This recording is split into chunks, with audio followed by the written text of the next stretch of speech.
श्री स्वामी समर्थ. श्री स्वामी. गेले यापूर्वी 2 एपिसोड आपण गुरु भेट या नावाने केलेले होते. माननीय दादांनी त्या संदर्भात सगळी माहिती दिलेली होती. आजचा हा 3रा एपिसोड आहे. तर मागच्या शेवटच्या एपिसोडमध्ये दादांचे गुरु अण्णा महाराज मस्के हे जेव्हा पुण्यात येणार असं कळलं होतं दादांच्याकडे, आणि जेव्हा ते पुण्यात आले तर मी दादांना असं विचारू इच्छितो की अण्णा महाराज तुमच्याकडे आल्यानंतर पुढील कशा पद्धतीने हे झालं, चर्चा झाली, त्याबद्दल आपण माहिती द्यावी. एका कार्यक्रमाकरता येणार होते. अण्णांना विनंती केली की पुण्यामध्ये तुम्ही जो काय आयोजित आमचा कार्यक्रम आहे त्या कार्यक्रमामध्ये तुम्ही याल का, तुमच्या हस्ते आपण आरतीच्या पुस्तकाचं प्रकाशन करू. तर मी मागच्या भागात जे सांगितलं की त्यांना पण खूप आनंद झाला की आरतीच्या पुस्तकाचं प्रकाशन, तर कथा कादंबऱ्या याचं प्रकाशन होऊ शकतं, पण आरतीचं पुस्तक कार्यक्रम कुठे आहे का, मी सांगितलं घरी आहे. आणि मग तारीख वगैरे सगळं ठरलं. अण्णा येणार म्हणून सगळं घर साफसफाई करा असे मनावर विचार आला की हे रंगरंगोटी साफसफाई हे सगळं सुरूच आहे, त्याच्यामध्ये आपण काहीतरी वेगळं काहीतरी करावं असं. मग वेगळं करावं तर काय करावं, त्याच्यामध्ये असा विचार करता करता की स्वामी चरित्र सारामृत जी 21 अध्यायाची पोथी आहे, तर अण्णांनी जेव्हा सांगितलं होतं की त्याचे नियमित 3 अध्याय वाचायचे, शुक्रवारी सुरू करायचं, गुरुवारी संपवायचं. ते 21 अध्यायाची पोथी 7 दिवसामध्ये संपते ती. तर अशी ती त्यावेळेला आमचं बऱ्याच वेळेला वाचून झालं होती ती पोथी. मग लक्षात आलं की या पोथीमध्ये काही काही ओव्या आहेत त्या आपण जर का घेतल्या तर उदाहरणार्थ की करता आणि करविता तूच एक स्वामीनाथा, माझ्या ठाई वार्ता मी पणचे नसेची, किंवा दृढ विश्वास आणि आसक्ती, सद्गुरु चरणी असं काहीतरी ती आहे का ओवी, आता मी ती विसरलो ती. किंवा स्वामी जे सांगतात की मीच परशुराम होतो, मीच राम होतो, मीच कृष्ण होतो, त्याच्यामध्ये अशा काही निवडक ओव्या त्या घेतल्या होत्या. त्या मोठ्या कागदावरती मी मार्कर पेनाने, जाड पेनाने अशा त्या उतरून काढल्या अशा त्या ओव्या, आणि ते कागद मग मी आमच्या घरामध्ये ते चिटकवले. असे ते गुलाबी रंगाचे कागद असे थोडं असं अंतर राखून असे त्या ओव्या त्या चिटकवल्या भिंतीवरती ते. आणि अण्णा एक वाक्य नेहमी सांगायचे की सबसे बडा गुरु से बडा उसका ध्यास. त्याला थर्माकोल कटिंग मध्ये अक्षर करून इथे द्यायचे, त्या बिजरॉकीच्या इथे थर्माकोल कट करून द्यायचे ते. तसं त्यांनी ते कट करून त्याच्यावरती लाल रंगाने चकमक वगैरे साडवून ती अक्षरं करून दिली. ती अक्षर एका दोरीवरती अशी चिटकवली आम्ही, आणि मग ती दोरी बांधली होती अशी, जिथे अण्णा बसणार आहे त्याच्यावरती ती दोरी बांधली होती. म्हणजे हॉलची अशी तयारी केली की असं नुसतं रंगरंगोटी नको, आपण काहीतरी वेगळं करायचं, मग तसं केलं होतं ते. आणि मग तो ठरल्या दिवशी सकाळी 9:30 वाजता मुंबईहून ती गाडी आली, आणि अण्णा त्याला रेल्वेने वगैरे यायचे, असं काही वेगळं काही त्यांना. मग अण्णा हे असे अण्णाच होते, ते वेगळेच होते की असं मी महाराज आहे वगैरे असं काही नव्हतं त्यांच्याकडं. ठीक आहे, मी इतके कसं गाडीने येतोय, बरं आम्ही आपलं गेलो, रिक्षा करून गेलो, शिवाजीनगरला गाडी आली त्यांची, रिक्षातनं आम्ही परत आलो. आणि मी जसं म्हणलं मी इथे जिथे आरतीत जात होतो त्यांच्याकडे ते राहिले, म्हणलं मी संध्याकाळी तुमच्याकडे कार्यक्रमाला येईन त्यावेळेला. तोपर्यंत जे माझे सहकारी होते ते म्हणले अजूनही म्हणजे आपण जर का हॉल वगैरे घ्यायचं असेल तर छोटे हॉल अजूनही आपल्याला मिळतील, कुठेतरी आपण पटकन हॉल बुक करू आपण लगेच जाऊन, कारण अण्णा येतील तर गर्दी पण होईल. तर मी म्हणलं की नको आता गर्दी होऊ देत, काही होऊ देत, अण्णांच्या पुण्यामध्ये येणार आणि माझ्या घरी यावे अशी माझी इच्छा होती. ती जो काय कार्यक्रम आहे तो पुण्यातला,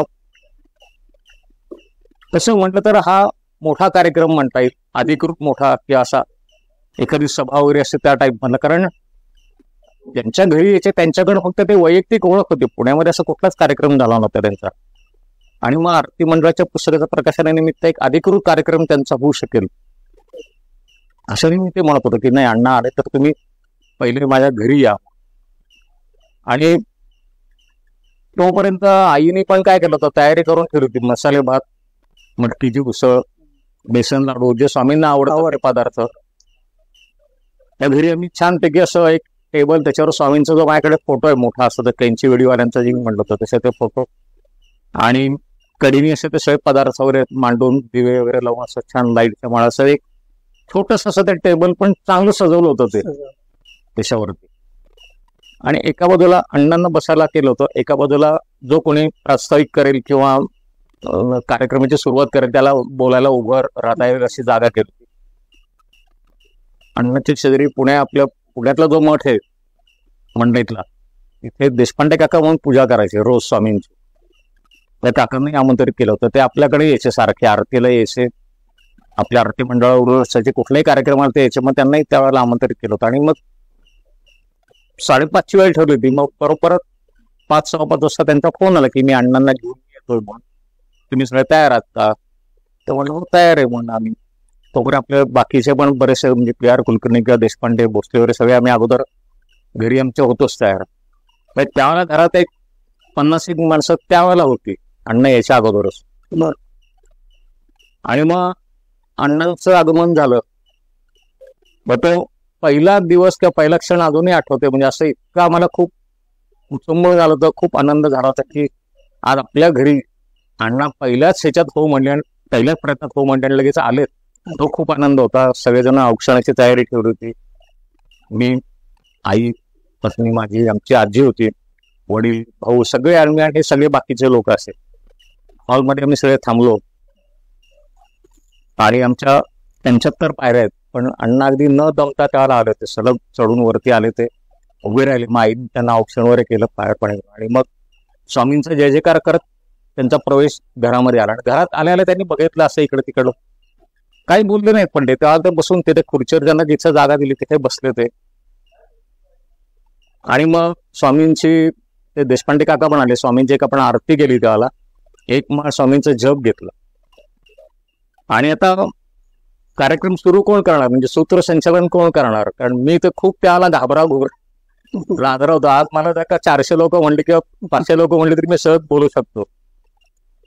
तितक्याला सगळा हॉल भरला तोपर्यंत. नंतर जवळ हॉलमध्ये आमच्या तिथे 60 लोक आणि बाहेर जिन्यात लोक बसलेली होती, आमच्या आतल्या खोलीतनं लोक बसली. असं झालं शेवटी ते. म्हणजे अण्णा आल्यानंतर गर्दी एकदम अचानक वाढली. ही गोष्ट त्याला लक्षात येत नाही.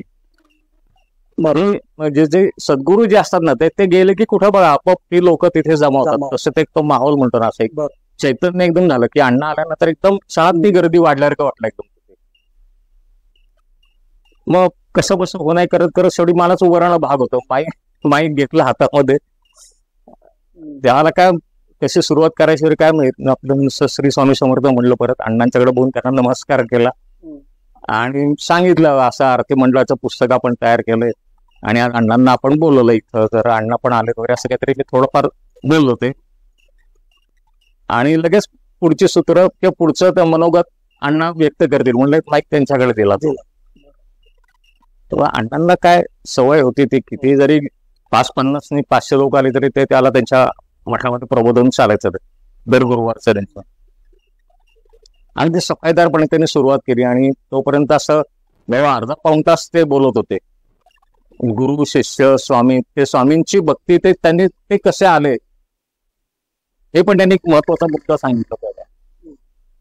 स्वामी मार्गात मी कसं आलो, कारण काय काय कसं गुरूंचं ते थोडंसं असं की ते सांगतील न सांगतील, पण त्यांनी कुठलाही आडपडदा ठेवला नाही. ते म्हणले की बरेचसे लोक म्हणतात अनुभव सांगू नये, अनुभव सांगू, पण म्हणे मला काय नाही, मी सगळ्यांना सांगतो काय काय नाही. आणि त्याला कळलं की आपण नवीन आहोत, आपली जास्ती ओळख नाही, पण अण्णा इशारांटे असं मन मोकळं बोलतायत. म्हणजे असं मी आता तसं वगैरे की काय काय लोक असं थोडंफार हातचं राखून म्हणा किंवा द्यायचं का नाही ह्या विचारामध्ये असतात. तसं अण्णांचं काय नाही. त्यांनी त्याला छान महाभारतातलं गीतेतलं वगैरे उदाहरण घेतलं होतं अर्जुनाचं किंवा श्रीकृष्णाचं. मला ते अजूनही आठवते की श्रीकृष्णांनी त्याला अर्जुनाला सांगितलं की तू फक्त बाण मार, तू फक्त काम कर म्हणले, त्याचं फळ काय ते मी बघीन, तुला फळ काय द्यायचं ते, तू फक्त ते काम कर म्हणले. बाण मारायचं तू काम कर, तू त्याची चिंता करू नको, समोरच्याचं काय होईल ते मी बघीन म्हणतात. असं भगवंत त्या. आणि हे उदाहरण त्यांनी अनेक प्रकारांनी त्यांनी ते पटवून दिलं होतं. ते तो इतका कार्यक्रम राहिला की असं ते अर्धा पाऊंडला झाला. म्हणजे अण्णा बोलतायत असं. आणि मग ते थांबले. नंतर मग एकदम सगळं अरे थांबले हा असं एकदम सगळ्यांना झालं. 1-2 मिनिटं सगळे असे थोडेसे ह्याच्यात होते की ते थांबू नये असं वाटत होतं. असं ते अखंड बोलत होते. मध्ये कुठे थांबले तर असते नाही आता ते बोलत मनात होते. न राखता अखंड बोलत होते. हा, किती उदाहरणं त्यांनी दिली ती झालं म्हटलं ना, एकच वाक्यावर त्यांनी कितीतरी उदाहरणं दिली दिली. आणि परत त्या वाक्यावरती ते यायचं आणि परत दुसरं एक उदाहरण घेऊन समोर यायचं असं ते त्यांनी करत करत स्वामींची सगळी माहिती यामध्ये सांग. आणि मग ते तेव्हा पण ते म्हणले की हे एक वेगळ्या उपक्रमासाठी मी इथं आलोय म्हणले, तर त्याचा आता आपण करू काय, तुमचं पुस्तकाचं कुठे आहे काय. मग आम्ही ते असे 5 का 10 पुस्तकांचा सर्व गठ्ठा बांधला, त्याला रिबीन वगैरे बांधली होती असे. मग तिथे समोर त्यांच्या ते ठेवलं टेबलवरती त्यांनी. मग देशपांडे काकांना पण आम्ही उभं केलं तिथे. तुम्ही पुन्हा देशपांडे काकांना पण बोलायचं विचारत होतो, पण देशपांडे काकांनी तेवढं नम्रतेने नकार दिला की नाही आता अण्णासाहेब बोलले तर मी काय बोलत नाही त्यांच्या समोर एवढं. मग त्या दोघांनी मिळून ते त्यांच्या समोरचं ते असं रिबीन त्यांनी खोलून ते पुस्तक सगळ्यांना दाखवलं. प्रकाशन झालं, असं अधिकृत केलं ते. नाही, ह्या पुस्तकाकरता ज्या कोणी सहाय्य केलं होतं, आमचे एक सूर्यवंशी म्हणून होते, त्यांनी ते DTP करून दिलं होतं. किंवा कसबा पेठेमध्ये मारुलकर मंदार प्रिंटर्स सातवडी पोलीस स्टेशनच्या समोरच आहेत ते. त्यांनी अतिशय कमी किमतीमध्ये तुम्हाला छापून देतो पुस्तक असं त्यांनी सांगितलं होतं. त्यांचा सत्कार केला. आपले जे सेवेकरी होते त्यांचा सत्कार केला होता. आणि हे सगळं अण्णांच्या हस्ते आम्ही करून घेतलं. अण्णांना सत्कार वगैरे केलेला त्याला अण्णांना स्वतःच काही केलेलं असं त्यांना आवडायचं नाही. ते मी आणून केलं होतं. माझ्याकडे एक वेगळी शाल आणली होती, अण्णांना एक द्यायला असं एक वेगळी भेट वस्तू आणली होती. करायचं की नाही करायचं की नाही, अण्णांना आवडणार नाही हे सगळे मला सांगत होते. मी ज्यांच्याकडे जायचं ते पण म्हणलं अण्णांना काय देऊ नका, म्हणले त्यांना आवडणार. पण म्हटलं बघू प्रयत्न तर करू. त्यासाठी शाल आणि ती भेट वस्तू असं मी ते ट्रेनमध्ये ठेवून असतं तिथे त्यांच्या पुढे गेलो आणि अण्णांना म्हटलं अण्णा आता तुम्हीच राहिला, तुमचा सत्कार व्हायला पाहिजे होता. अण्णांनी फक्त एक वेळ माझ्याकडे बघितलं, म्हटलं काय बोलतायत काय नाही. मी आपली ती शाल घेतली, पटकन त्यांच्या खांद्यावर घातली. त्यांनी भेट वस्तू बघितली, हात लावला नुसता, ती शाल काढली, सगळी उलगडली, परत मला घातली त्यांनी असं. ते म्हणले आता आत्ता सांगतो म्हणे, तुम्ही हा जो कार्यक्रम इथे आखला आहात आता ह्याच्या पुढे तुम्हाला एक मोठी जबाबदारी मी देणार आहे म्हणले. ती त्याच्याकरता ही शाल तुम्हाला घातली म्हणले. आता म्हणजे जसं ती लोक म्हणत की नाही अण्णा काही घेणार नाही, तर तसं त्यांनी काही घेतलं काहीच नाही, कारण त्यांना जी शाल दिली होती. तर त्यात उत्सुकता होते की पुढची जबाबदारी काय आहे. आता ही उत्सुकता ठेवून आपण आजचा भाग इथे थांबू. पुढच्या भागामध्ये ही पुढची जबाबदारी आपण परत एकदा अशाच हलक्या फुलक्या वातावरणामध्ये आपण सगळं परत सांगू. श्री स्वामी समर्थ.